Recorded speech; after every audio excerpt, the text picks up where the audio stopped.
વિસ્તાર કરવાનો અને આપણા તો વડાપ્રધાનશ્રીનો કાર્ય મંત્ર છે સૌનો સાથ, સૌનો વિકાસ, સૌનો વિશ્વાસ અને સૌના પ્રયાસ. આ કાર્ય મંત્રથી જ આપણે બધાએ આગળ વધવાનું છે. આજે વર્લ્ડ સોઇલ ડે અને વર્લ્ડ વોલિયન્ટર ડે છે. સોઇલ એટલે કે ધરતી સાથે જોડાયેલા ધરતી પુત્રો સ્વયંસેવક બનીને જન આરોગ્યના મહાયજ્ઞની આજથી શરૂઆત કરવા જઈ રહ્યા છે. સેવા પરમો ધર્મ અને ભાંગ્યાના ભેરુની આપણી સંસ્કૃતિ છે. સેવા, સખાવત, દાતારી તો આપણા લોહીમાં છે. જીવ માત્રની સેવા એ આપણા સંસ્કાર છે. ઉત્તર ગુજરાતના પનોતા પુત્ર અને યશસ્વી વડાપ્રધાન શ્રી નરેન્દ્રભાઈએ એમના મુખ્યમંત્રી તરીકેના કાર્યકાળમાં ગુજરાતના સર્વાંગી વિકાસનો મજબૂત પાયો નાખ્યો.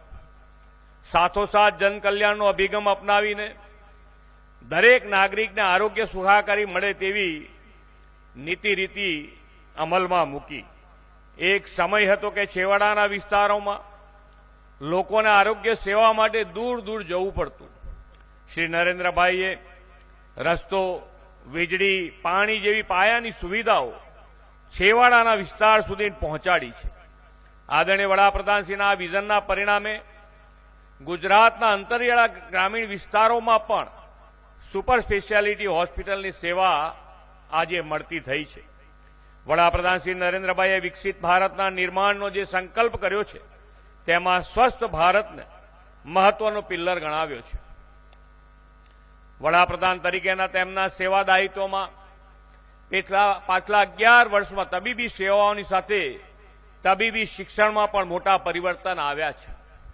અહીંયા જ્યારે માનનીય વડાપ્રધાનશ્રીએ મુખ્યમંત્રી હતા ત્યારે મેડિકલ સીટો આખા ગુજરાતની 1175 હતી.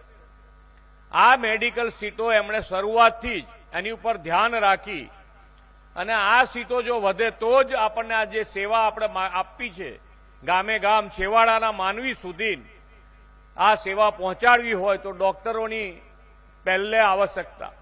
અને એ આજે આપણે કહી શકાય કે દર વર્ષે આ 1175માંથી વધારી અને આજે 7000થી વધુ ડોક્ટરો દર વર્ષે આપણને મળતા થયા છે. દેશના નાગરિકોનું જીવન સ્વસ્થ રહે